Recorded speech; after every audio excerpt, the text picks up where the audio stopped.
Now cricket, if the weather stays fine over the final 2 days at Lord's, England's cricketers may have a battle to keep their lead in the Ashes series. Australia have taken control of the second test thanks to some superb bowling from Glenn McGrath, who took 8 for 38.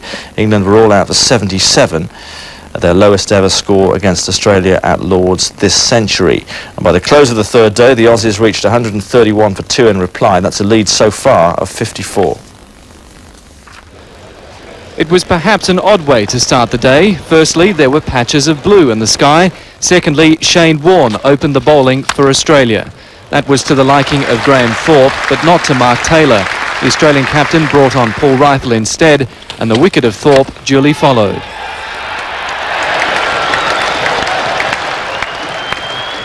John Crawley didn't look comfortable on a pitch which was beginning to spring some surprises. At the other end, though, there was a classic battle between Hussain and Reiffel. First, the bowler would take the upper hand, then the batsman.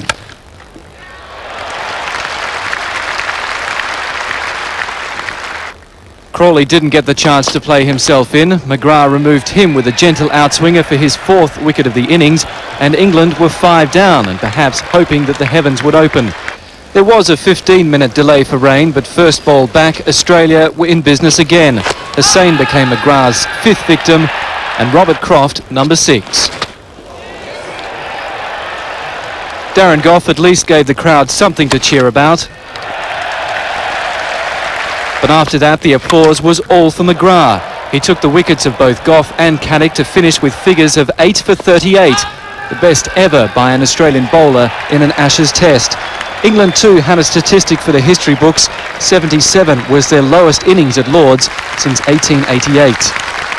Things seemed to be going from bad to worse, with Crawley forced to take over the gloves from the injured Alex Stewart, but Gough soon had Taylor on his way.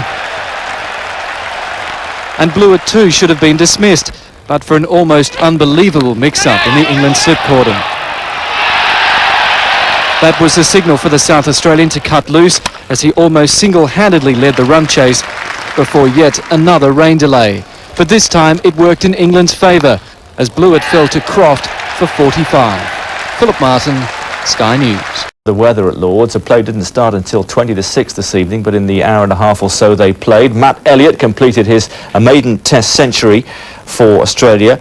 The Aussies at the close, 213 for 7. That's a lead of 136 runs so far, and with a declaration expected early tomorrow morning, England could yet have a testing final day.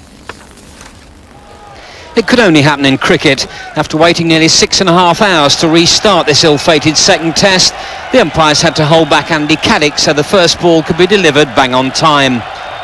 Australia knew their options were somewhat limited. If they were to make an early declaration and attempt to bowl out England cheaply for a second time, they needed to make runs fast, and Matthew Elliott showed every sign of doing just that. But Mark Waugh's cavalier approach gave England the breakthrough they wanted when his hook shot went straight to Devon Malcolm. This time the quick bowler didn't waste his chance. Shane Warne went without scoring, a simple catch for Nasser Hussain. And when Steve Waugh quickly followed his brother back to the pavilion for a golden duck, LBW to Caddick, this remarkable match had taken yet another turn. Bevan stayed long enough to make one quick boundary before he was caught behind off Caddick. And yet another shower gave Mark Taylor time for a little reflection, but Australia didn't take their cue for a declaration. Instead, Matthew Elliott returned to the crease to make his 100, and England face a nervous day tomorrow to save this game. Pete Barcliffe, Sky News. Opening partnership of 162 between the captain Mike Atherton and Mark Butcher kept the Aussies out, and that proved enough to keep England's 1-0 lead in the series intact. There was one brief spell of anxiety when England lost 3 quick wickets, but the two captains eventually agreed the draw when England declared their second innings on 266 for 4. England go to Old Trafford still one up in the series thanks to a splendid opening partnership between Atherton and Butcher. Despite an anxious start, the pair gave their side just the platform they wanted. And Mark Taylor will be ruining this drop catch off Reiffel. It was the stroke of luck that Butcher needed as he went on for a knock that should ensure his place in the third test. Atherton also lived dangerously at times, and McGrath was clearly convinced he gloved this vicious delivery. Is it gloved or is it above? But the England captain survived to score 77 before losing his wicket in unfortunate circumstances when he stepped back onto his own stumps.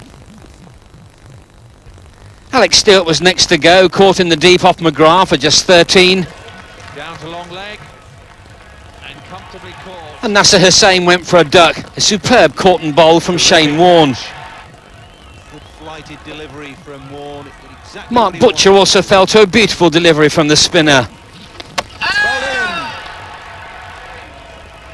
England were rocking for a time, but they had the man for the job in John Crawley.